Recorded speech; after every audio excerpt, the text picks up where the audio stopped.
Welcome everybody to another episode of the DIDAS Health Working Group. Today we have our guest speaker and member Fabian, who is with a number of activities, specifically movos, and he's going to present us today his activities in the movos area. Fabian, thank you very much, and the floor is all yours. Thank you very much, Peter. Thank you everybody for the invitation. Today I'm going to present you our first use case based on a movos solution. This is the Altea Care App. It's an app supporting long COVID affected people, or with the idea of having long COVID, along their journey, starting in the very first place with information and then connecting to the healthcare provider and a longitudinal follow-up based on a symptoms questionnaire, so prompts, patient-reported outcomes. We come to that in a second. Well, first of all, to movos. Movos was founded in August 2022. We have the idea of simplifying healthcare through the transparency. When we talk about that, we foster the very high level. We say, well, there's just not enough seamless communication. Seamless communication to us not only means in terms of sending an email and having a phone call or meeting in person, it also means that we have an underlying infrastructure to actually have a structured communication. This, on the other hand, results in exploding costs, as we would say. It's probably not the only reason for exploding costs, but it's definitely one of the driving ones. And yes, driven by inefficient communication and, as just mentioned, a lack of transparency in treatment decisions. Transparency here, we not only talk on one side, we talk on multilateral sides. So what we actually do is we connect patients and doctors for seamless communication. We created a trusted environment for the exchange of health information. So that means we mainly focus on health. And our goal is to support patients and healthcare professionals in making better decisions along their journey. So what we actually do is we aim to unlock the power of digitalization in healthcare. What does that mean? So if you come down, it actually means that we take the simple person in now a specific use case of long COVID, having our Julia, she finds valuable information in the internet, as today is the Altea Long COVID Network, and she's guided to Altea Care. Altea Care is a tool, we'll talk about that in a second, having on her side an app that actually has structured medical onboarding and the personal care journey so that she gets a better triage into the journey and then connected to health providers. She then finds general practitioner, as just mentioned, guided to a person, guided to a treatment precision, and then into an informed decision-making for her and her doctor. The idea then is that the doctor on the other side, the physician has, or the general practitioner, has a monitoring tool where the data, the information is mirrored to his interface. That means the information provided by Julia is then mirrored into the Med portal, as we call it. And there is a consistent documentation and a medical best practice aligned between what Julia reported and the best practice says.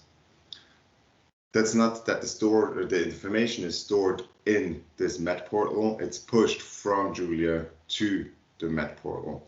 And Julia has a very granular consent opportunity to say, well, I want to share this and that information with my doctor, and this information I don't want to have shared with my doctor. Well, in the end, we have, by the end of 2025, we're at the moment working on that, connecting about 90% of the Swiss health professionals together with him. We talked about that previously, and to enable integrated care at scale. What actually is the interesting part about that, and I think that's not only true for long COVID, is that real-world data is missing.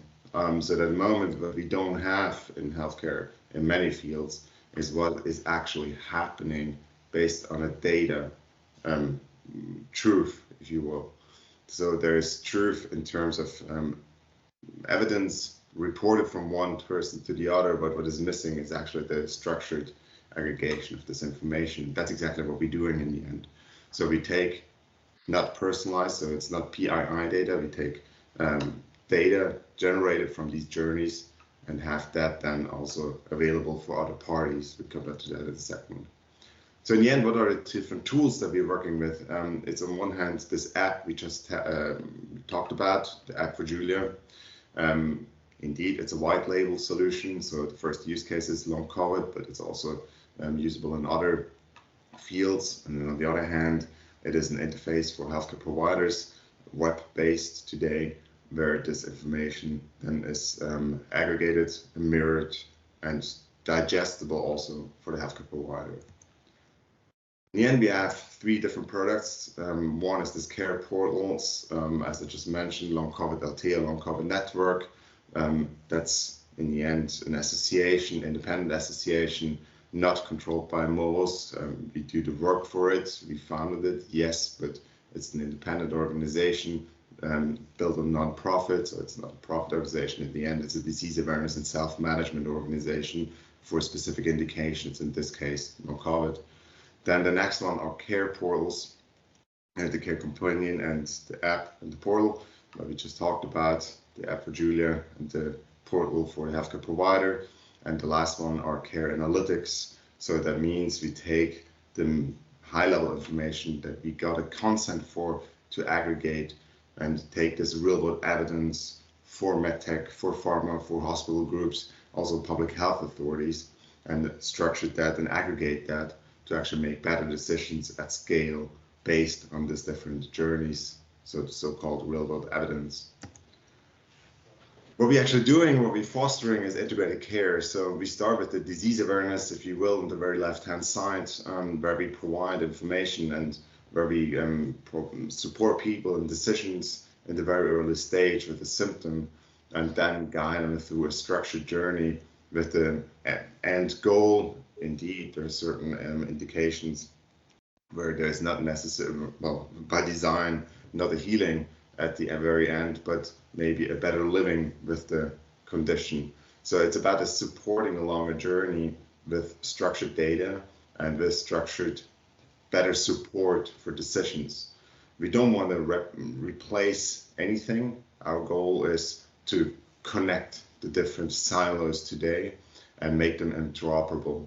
So we don't foster and change in terms of a new service that should replace everybody and anything. The goal in the end is to have something for the patient to have a better decision making along the journey and for a better connection along the journey. In Altea, this means, now we go a little bit further down, on one hand is the Altea Care App for a hybrid consultation. Here we come again, it's hybrid, it's not fully digital, it's a physical aspect as well as a digital aspect, where the patient at home already fills out the questionnaire.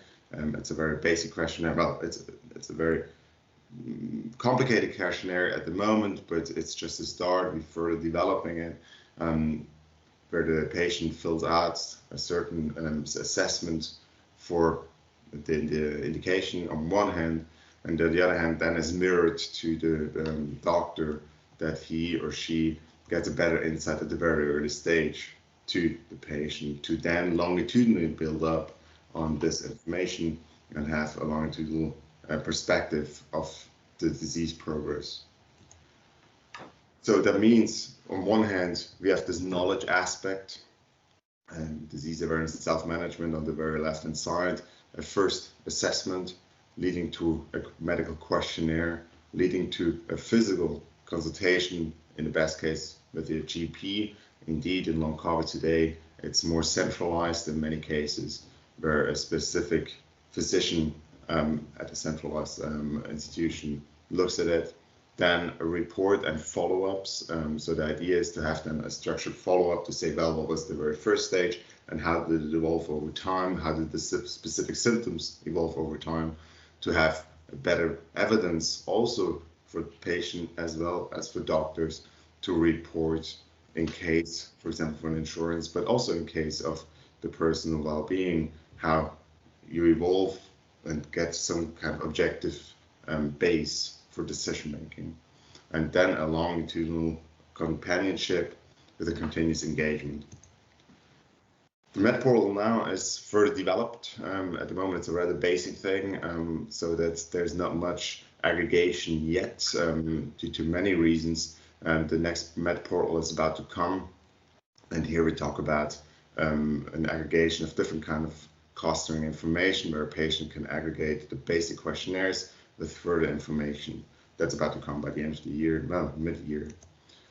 The Altea Companion, as it looks today, is more or less, those are mock-ups that you can see here, but from the real app coming out on April 18th with the next major release. So on one hand, we have this knowledge and content we talked about many times now, basic assessments, the medical questionnaire, it's called EPOCA. It's a rather large questionnaire with about 180 items being asked. So a rather complex questionnaire that a patient over time can do at home before the consultation in bits and pieces. So it's not one huge assessment at once. It can be cut down and digestible pieces, pushed over to the consultation with the doctor, evaluated by the doctor, and then have a follow-up, a longitudinal follow-up based on specific questions to have a companionship and continuous engagement to see, as I mentioned before, a better insight over the evolvement over time. Then, well, what does that mean? A little bit more narrowed down. In the end, we have an informed, well, the user gets informed about the journey and does a pre-assessment. That's the first questionnaire we talked about. Contacts his health expert. Today, not fully integrated yet. At the moment, you as a patient have to call your doctor, make an appointment. It's a selection of different HCPs that work with the tool. So it's a pre-selection from our side. The patient, well, the user gives consent to share data with the respective doctor, with the specific doctor. The user does a medical questionnaire. That's this EPOCA assessment we just talked about, and that is assigned from his doctor, and then, or her doctor, of course, and then the user gets the evaluation. That's just what is coming now, and can discuss it with the doctor. So the patient has to report, the doctor has to report, so they have a joint base for decision making. The doctor will evaluate that and then have somewhat an evidence, well, an evident base for further decisions. This then, the user gets personalized content based on the assessment. That's coming in the next phase, and there is a follow-up appointment and also a chat function that is about to come by Q3 2024 with structured data exchange at scale, the hint connection I just talked about. So that's what it is and what is about to come. What does that mean in terms of tech then? In terms of tech, in the end, we have a secure data exchange platform. It's a very modular design. That means each subsystem is built as a separate service and can be replaced quite easily. So that means that they're all not dependent. It's dependent aspects for the full platform. The full control over the security characteristics and data access counts for every service. So it's not one service, every single service is independent. And the future looks in a way that we have compliant connections of the different data security and access control mechanisms so that the different features work on its own. The whole thing is hosted at Oracle Cloud Data Center Zurich. So we are somewhat free where to host it. This at the moment is hosted at Oracle, could be deployed anywhere else as well without further or major work behind it. So what do we do actually? Yes, indeed, zero trust. Of course, it's a privacy by design. Otherwise, we wouldn't talk about at DIDAS with about long COVID or the EPOCA assessment. The data ownership is at the source. That means at the patient side, we do not have any access to the data.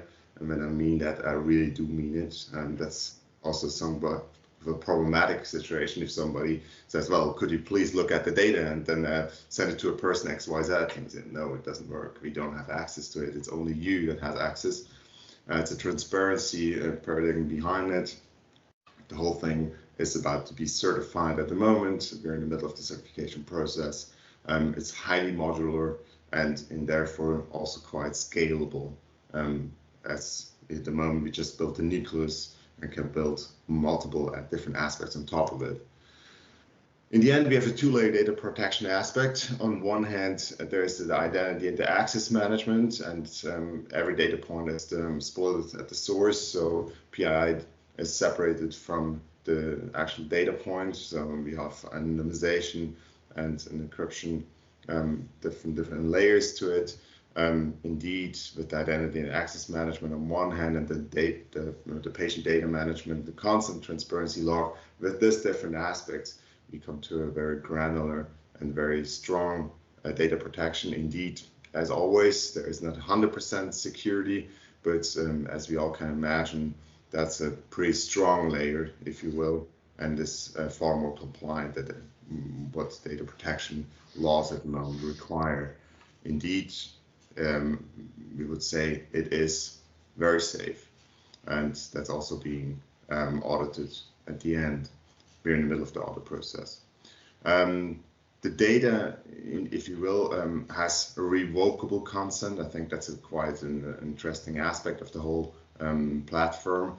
So that means by giving access, you also can go and revoke the access, and therefore have a very granular aspect of data sharing with whom you want to share what, for how long, and also revoke it if you don't want to have it shared anymore. Well, in the end, go for the big picture again. When looking at the full platform, the full control, if you will, on one hand, we have this patient app, which is in the end just a control device for your data, and that allows the bilateral communication via your personal ID with the healthcare provider that has an own ID as well. And the healthcare provider, on the other hand, has this web portal with the interface of the data mirroring and further functionality about to come. And the underlying movos system has an anonymized and encrypted data points that are split. So therefore, we do not see into the data points. We just see a huge cloud of whatever. And this whatever doesn't give any meaning to us nor anybody else. The revocable consent we just talked about, movos can therefore de-anonymize data with the patient's active consent. So that means if a patient gives us an active consent, then further measures, further analytics are possible. Before that, not possible at all. And so that means leading us to fully transparent data usage and processing under the end patient's control and under patient's free will. And this figure at the very bottom gives you this modular aspect of the architecture. Indeed, it's an architecture drawing, but you get a feeling about how the different elements are separated and how they're independently working from each other. So yeah, I hope I was able to give you a bit of an overview over the movos data platform and the data movos platform as its scale. The long COVID case today is just a very basic start. It's a huge need indeed, but it's not that we are at the point to say, well, we have solved everything. We have solved a small nucleus where we can then build up on it. And now, thanks for listening, and let's go. Questions? Thanks a lot, Fabian. So we certainly have room for a number of questions. I'm pretty sure there are some questions. I do have a questions, but first, congratulate to such kind of a compelling use case and best of success in landing that. This is now in the market, did you say? We're population. We're piloting it at the moment with about 25 different healthcare providers and about the same number, a bit more, same number of patients. It's a bit more than 25 on purpose on a very small number, so we get direct feedback from the different players. And now flipping the system means we make it public. At the moment, the healthcare provider was the gatekeeper to onboard patients, and this is going to be flipped around since patients now can, at a certain point, that means end of April, onboard themselves and then have doctors on board to the system. So that was the original thought, due to compliance reasons, also due to get a better market feeling and feedbacks. We did not open it fully yet, and now we're going to go fully open it by the end of April. So in the piloting phase, it's stable, it works, it's sufficient, and now we can flip it around. And therefore also major release, as I mentioned in between. Excellent, thank you. My questions along with that is, I noted a pre-screening activity and the interaction and provision of data to the healthcare professional. How do you navigate the fine line to not be classified as a medical device, as I assume you are not, or the screening tool is not a medical device? Please correct me if that is a wrong impression, but otherwise, how do you navigate that fine line in order not to be classified? So? Well, in the end, we are piloting the whole thing. This will be a medical device, and this will be certified as a medical device. So the whole experience and everything we're gaining at the moment will be classified as a medical device, and therefore we do not unlock the full functionality to the point where we are certified as a medical device. Thank you. Following up on that one use case, you started with the long COVID, but I understand the platform is capable of doing much more. Can you elaborate a little bit on your ideas of the next steps of future use cases? We have multiple different use cases building up in the back at the moment. Yes, the whole thing is white labeled in that sense that we can easily integrate different use cases. So we definitely, I mean, since we're coming from the COVID field of post-COVID to COVID and so on and so forth, we took that as a use case because it demonstrates the complexity of the healthcare system quite well.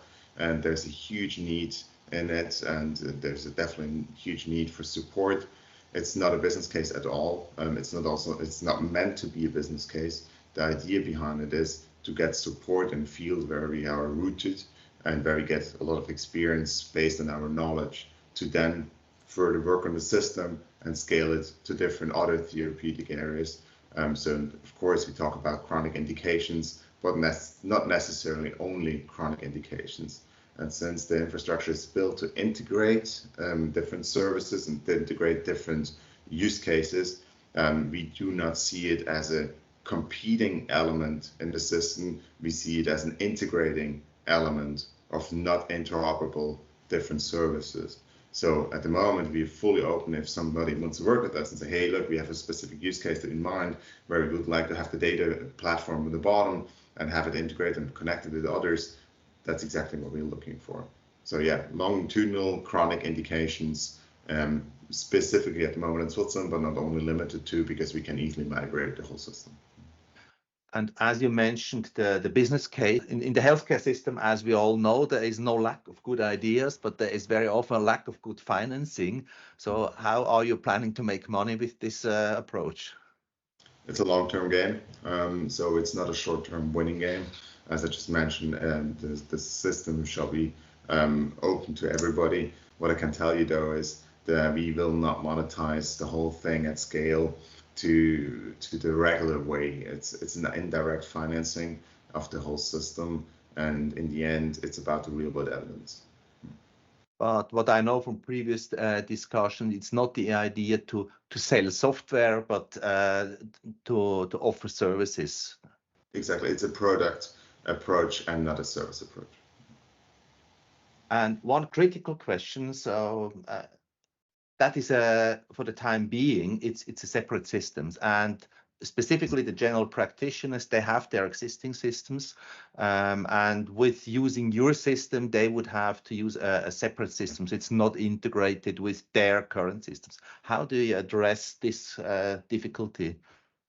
I mean, that's one of the major difficulties we all facing in terms of digital health. This huge fragmentation on the doctors as well as on the users, on the patient side. I mean, it's in both directions, I would say. Indeed, this deep integration is lacking, and that's exactly where we put all our force into at the moment. So we have a deep integration coming. It's a large-scale integration within in Switzerland and other players internationally. as we all know, that's one of the main difficulties to roll out digital healthcare solutions because of these very highly fragmented environments. So we have about 80 providers of systems for general practitioners, and some of them very unwilling to adopt any other competitor. Another discussion point is it's about the ecosystem. So I understand you're not building one single solution. So as it sounds, you're building an ecosystem. Can you a little bit elaborate on this one? Absolutely. As mentioned, in the end, it is an ecosystem approach, since the whole thing is white labeled and it's open for others to be integrated, and we're fully open to whatever idea you bring to us, as long as it's about a structured journey where we integrate different services along the journey. So it's like a pearl necklace, as compared to a pearl necklace, and each pearl is a service, and we have the string connecting different pearls, making it to a necklace in the end, because each pearl on its own is not necessarily a necklace yet. And so that's exactly our approach, and that in the end leads to an ecosystem approach. Our huge advantage is also part of our cap table. That means we are not conflicted within the system. We don't have any ownership within any of the medical players in Switzerland, nor internationally. So that means we are not working for one or the other organization and not driven by one or the other organization. That means we can on one hand play with it, work with a competitor A and a competitor B at the very same time without being conflicted in one or the other. And I think that gives us a huge advantage to build up an ecosystem, to have the different players on board, even though they might be competitors or they might be conflicted in their business terms. That doesn't count for us. We're the third party, the intermediary that actually will connect the two. And one word about regulation. So I learned that you're planning to certify as a MDR. As we all know, our current national healthcare system, certain things are just not possible because the legal basis is not there. How do you navigate in this environment where certain things are in principle not allowed from a current regulatory environment? Well, indeed, I think there's a lot of uncertainty, and this uncertainty doesn't only count for the suppliers; it also counts for the regulator, I think. And this is a very difficult topic to navigate. We at the moment focus strongly on the European aspects in terms of regulation. We also go for the certification together with the German authorities, to suit, to name it. And we have the whole the qualified person and all that internal. That means the co-founder for me, Jens Moert, he's our QMB, and he does the certification in-house, the preparation of the certification, and then have it certified externally at the source. And I think that's a very strong point, that we don't go and just build something and then say, well, maybe have it certified. We do it internally and then have it externally certified by the European standards. Indeed, doesn't necessarily only count for European questions. I mean, we have the FDA, the matching, and also the Switzerland at the moment, but that's a not really strong topic yet. Be expected to be further elaborated in Switzerland. Maybe one question regarding the market and the users. How do you differentiate from other medical or patient apps that are in the market, especially in Switzerland?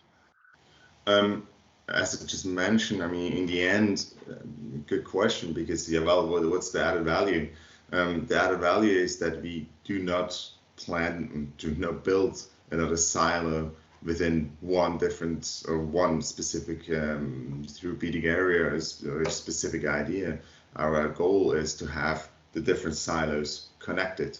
So our idea is to have the very foundational aspect for different silos, and therefore punch holes in the different existing silos in that case, services, apps, providers, where we actually, from the user, allow to integrate along the different silos and connect them. So our idea is not to compete against the different existing ones. Our idea is to have them integrated into structured journeys, so they create value for the user and also the different players along it. So that's our approach. And so that means the services I presented are just fundamental services that all the others use as well or need as well. So if you have a better triage and better KYC process and a better analyzed patient at the very beginning, this also serves for just following services along the journey. And I think that's exactly the mindset behind it. I think that's the main difference to a number of other initiatives which are very often created from technical people, well, nerds to be precise, and sometimes which only see it from a technical perspective. And then most likely one of the reasons of the failures is that there is almost no clinical personnel or caregiver personnel on the project, and then it just remains a technical solution. That was behind my question about the ecosystem. Well, to maybe to precise that a bit, movos consists of 50% science people and 50% technical people. Mm-hmm. So that's exactly the approach behind it. The idea is not to have a fully technical and not a fully medical team. The idea is to have them joined to see both perspective, the medical as well as technical approach. Yeah, I think that's a very important factor. I noted in the presentation that you stated you can de-anonymize with the patient consent. That is kind of a conundrum in my perception. So if something is anonymous, that per GDPR definition, that is something irreversible. So I wonder why or how you frame that as re-identifying or de-anonymizing. Yeah, it's a good point.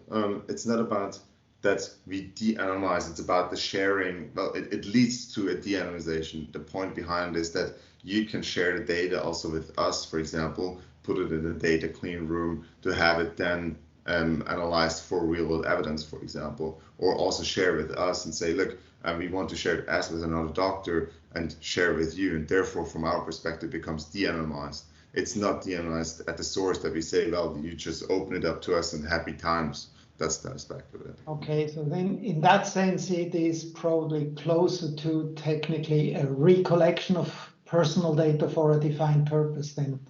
For example, yeah. And I leave it to you whether you want to actually respond to that on camera. So I perceive this case as a very interesting case, and at the core, you are something which what I would kind of label as a data intermediary between patients and healthcare professionals in various capacities. We as Higase do something not remotely different to that, with yet a completely different business application. So I noted your preparedness to interoperate with other players and bring them together to a network and ecosystem in order to scale, for obvious reasons of all parties involved. I wonder whether that approach to be open and interoperable is limited to the actual players other than the data intermediaries, or would you see yourself being also interoperating with other data intermediaries and platform providers as such? Because otherwise, I assume that you would play a game on winning the market as the platform and getting size and kind of creating a natural monopoly, as opposed to maybe an ecosystem of multiple such services as yours that may emerge in a large market like the health market. No, absolutely. The first one. We're not looking for a national monopoly at all. The idea is to have be interoperable with other ecosystems as well. I mean, there are many great ones evolving. European health data space, to name one. I mean, many others. That's exactly the approach. And the idea is not to have a full lock-in and say, well, once movos, you never get out of it. No, not at all. It's exactly the other way around. It's making a first push into the direction. And I'm sure there will be others evolving with a similar idea. I mean, it's the same with banking. I mean, you have a bank account at one bank and at the other. Well, yeah, fine. I mean, that's totally natural, and it's also fine to be like that. It would be quite interesting to state, well, we want to have one bank for the whole world. Well, maybe, but I doubt this will be working. Indeed, I mean, there are certain limitations to that. I mean, we always compare it, we have talked about in this group as well, and does it make sense to have different railway system providers? Maybe, maybe not, but I think we at least need to have an agreement on the same width of the rails. So that's exactly the aspect we are focusing on, that one. So go ahead, say, look, guys, here it works. It's not a fantasy, it's real, and build up on it. And if others come with better ideas, well, let's connect it. It's not the idea to have a solitude solution that everybody needs to work with. It's rather to have a best practice to actually align with it. You're actually touching on a very important point, which we didn't mention so far, that the key element are standards. So I think we all agree that we have to adhere to standards for semantic interoperability. So that's the track width of the trains, if you like. But the technical solution can be provided by anybody. It's like the USB-C connector for charging, which everybody has to adopt now. As long as we are adhering to the same standards, we are able to exchange the data, and the provider with the most accepted solution will get most of the market share. That's how it works. Yeah, absolutely. At the moment, since not everything is clear yet, we all need to make assumptions, and we all need to go for bets. And we might win a few, we might lose a few. I mean, that's just part of the game. And the idea is to really have an ecosystem evolving with the different bets aligned, and not with saying one against everybody else, because I think we're too early in that phase, and it doesn't really make any sense to say we are the ones. There are many ones, but let's align. I support that. On a side note, I just last week joined the board meeting of OpenEHR, and there was exactly this discussion about standards. So they were talking about a Swiss-specific solution, which was an initial proposal. And in the discussion, everybody agreed that that's not the right way to go. There are international standards, and we shouldn't change them and add our Swiss finish, as it happened many times in the past. Specifically in the clinical world, the persons are biologically quite similar regardless of the national standards. And so I think that the key is really the standard. I guess we are running out of questions, and then I conclude the official part. Thank you, Fabian, again. That was really very interesting, and we see each other on one of our next webinars.